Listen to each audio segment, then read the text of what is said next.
তাইওয়ানের বিখ্যাত আলিশান পর্বতে ৬ ঘন্টার দীর্ঘ সফর, চারপাশে হালকা গোলাপি চেরি ফুলের স্নিগ্ধ শোভা।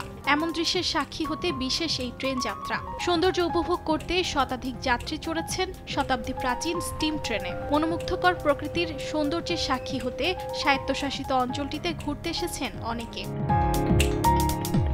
সরু রাস্তার এই ঐতিহ্যবাহী রেলপথ প্রথমে কাঠ পরিবহনের জন্য তৈরি হলেও এখন এটি তাইওয়ানের অন্যতম জনপ্রিয় পর্যটন আকর্ষণ।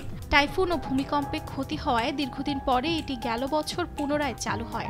এবারের ফুল উৎসব উপলক্ষে বিশেষ এই ট্রেনটি ৩ বার যাত্রা করবে বলে জানায় ট্রেন কর্তৃপক্ষ। ট্রেনের ইঞ্জিনটি তৈরি হয়েছিল ১৯১৫ সালে এবং ১৯১৬ সালে এটি প্রথমবারের মতো ট্রাকে নামে। এটি এক নস্টালজিক অনুভূতি দেয়। এটি অতীতকে অনুভব করার বিষয়। যখন মানুষ সাইপ্রেস কাঠের প্রতি মুগ্ধ ছিল, অতীতে বিদেশিরা সাইপ্রেস গাছ কাটতে তাইওয়ানে এসেছিল এবং তাদের কারণে তাইওয়ানে এমন কাঠের ক্যারেজ রয়েছে যা আমাদের সেই সময়ের অভিজ্ঞতা নিতে সাহায্য করে। এবার এটি একটি চেরি ব্লসম থিমযুক্ত ট্রেন।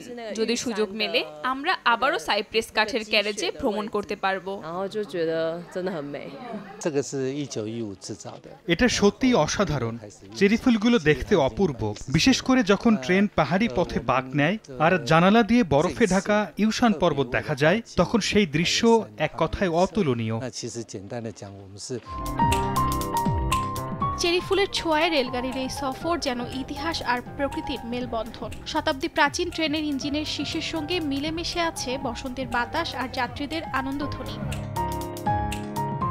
অর্জিতা শেষদিন, সময় সংবাদ।